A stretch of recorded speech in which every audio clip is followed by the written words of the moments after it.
जो हम हमेशा कहते हैं कि जब आप अपने घर से निकलते हो कथा सुनने के लिए और जब तक घर पहुंचते हो कथा सुनने के बाद, तब तक मेरे ठाकुर जी तुमको एवरी सेकंड वॉच करता है, देखता रहता है।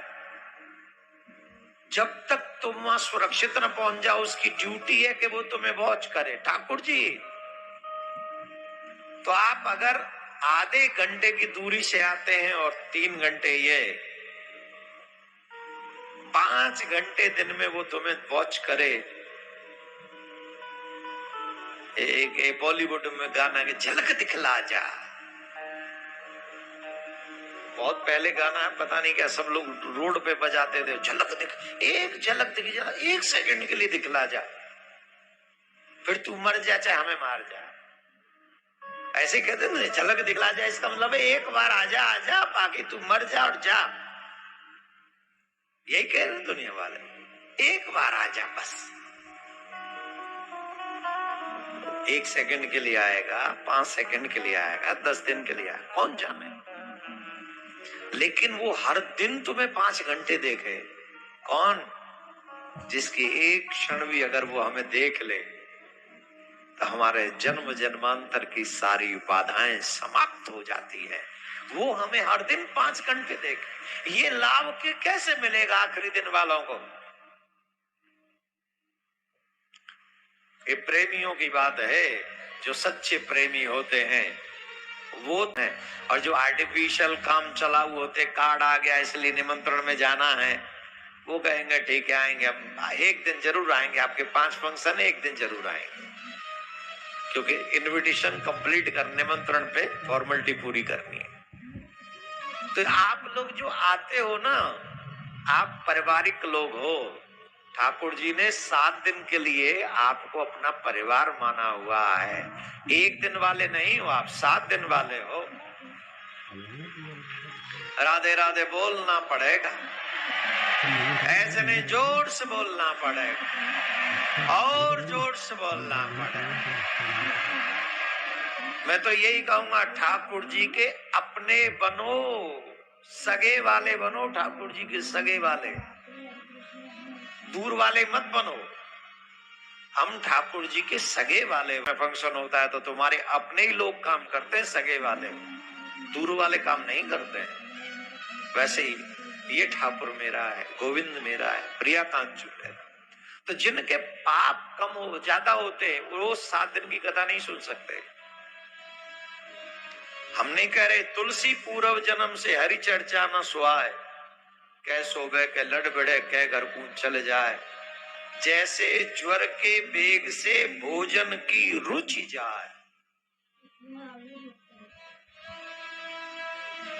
फीवर हुआ है किसी को? कभी?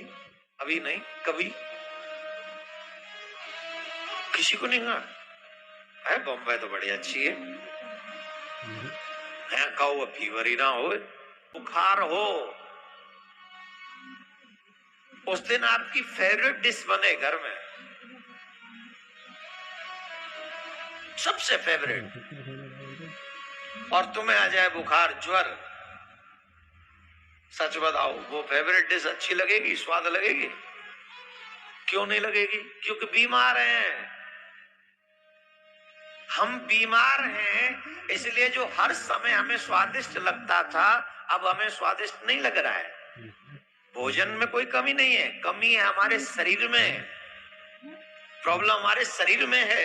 The same thing my dear, भगवान की कथा तो आनंददायक है ही, लेकिन हम पाप रूपी रोग से पीड़ित हैं, इसलिए हमें कथा में रुचि नहीं आ रही है, और इसलिए हमें बोरिंग लग रहा है, कईयों को निद्रा लग रहा है, कईयों को देर से आने का मन करता है, कई लोग वाकई मजबूरी में फंस भी जाते ट्रैफिक में।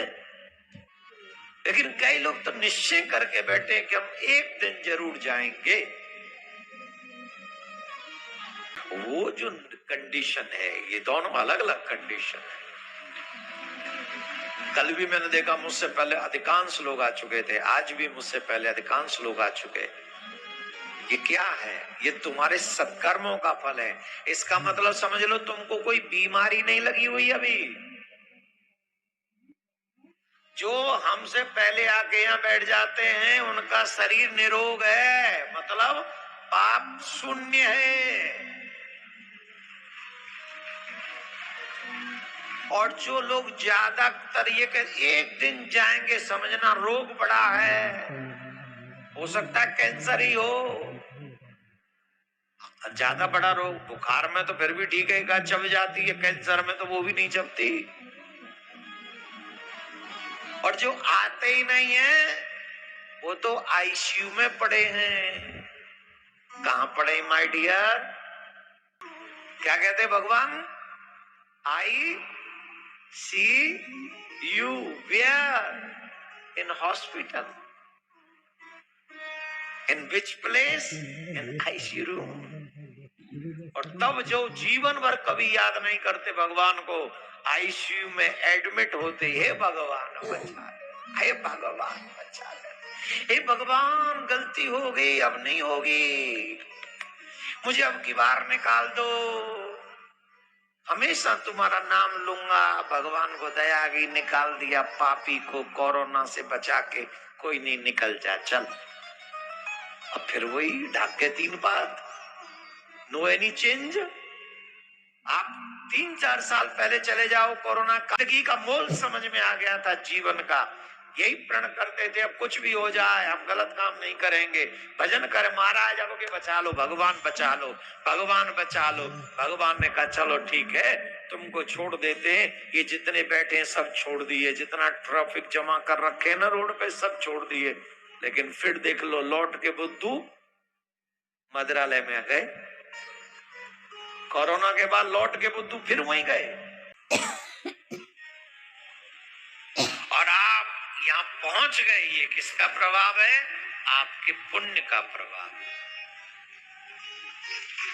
आपके पुण्य का प्रभाव।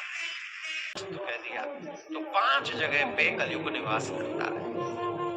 राजा के सर पे जो मुकुट था वो सोने का ही था, उस पे आके कलयुग बैठ गया।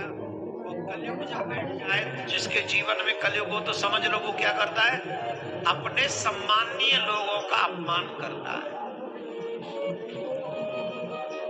आज तक कभी संतों से नजर उठा के बात नहीं करता था परीक्षित, आज पहली बार समीक ऋषि के गले में मरा हुआ सर्प डाल दिया। समीक ऋषि के पुत्र श्रृंगी ऋषि ने शाप दे दिया, इत लंघित मर्यादम तक्षक सप्तमे हनि, जिसने सांस लेगा और उसकी मृत्यु हो जाएगी। राजा को पता चला तो राजा ने किसी तांत्रिक को नहीं बुलाया, किसी चमत्कारी को नहीं बुलाया, राजा के पास फोन नहीं थे, एक से कैसे लोग